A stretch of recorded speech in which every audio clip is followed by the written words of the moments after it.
Hello, this is the marketing revision notes for GCSE business, and I'm going to talk about product, which is one of the 4 P's. Product, price, promotion, place are what's known as the marketing mix, and product is a very important part of that. How do we choose what to sell in the first place when we're setting up a business? Well, it might be that you've got something that you're good at, that you're trained in, and for example, a hairdresser that you're interested in. People who import something, maybe some kind of specialist pottery from the United States to sell to a very small niche market in the UK.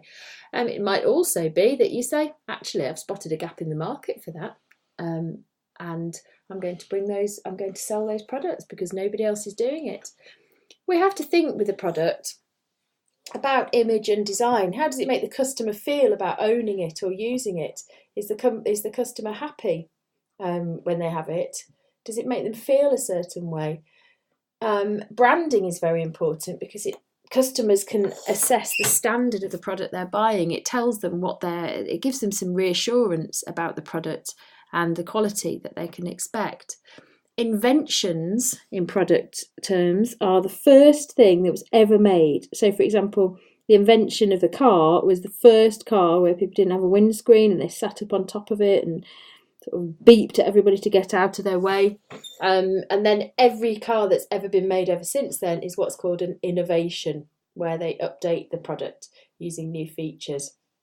And within the information about product, we looked at the product life cycle. And when we launch the first product, so for example, when we launch the new iPhone 10, that's called the introduction. Then as sales grow, it's called growth. As sales get to the point where they've reached the highest point they're ever going to get, that's called maturity. And then sales start to drop off, and that's called decline. And the marketing mix will change depending on where the product is in its life cycle. For example, when you launch it, you might have a high price because people will be saying, oh, I really want one of those. It's going to be really cool if I get one of those. Whereas your price might come down later on in the life cycle because there's more competition and more places for the customers to buy the product. And when the product starts to get to the decline phase of the product life cycle, businesses try and think of what's called extension strategies to try and extend that product life cycle so sales don't decline quite so much.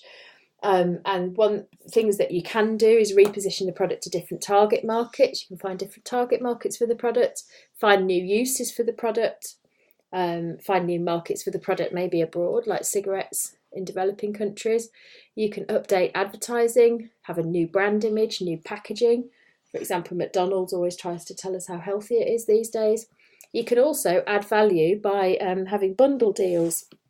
Bundle the product with other things so that customers, for example, phones, to get us to buy older models of different phones, the retailers say to us, well, if you buy this phone, you can get lots of data bundled with it, for example. And then you can modify the product. You can add different features to it to make it more appropriate for what customers want at that time.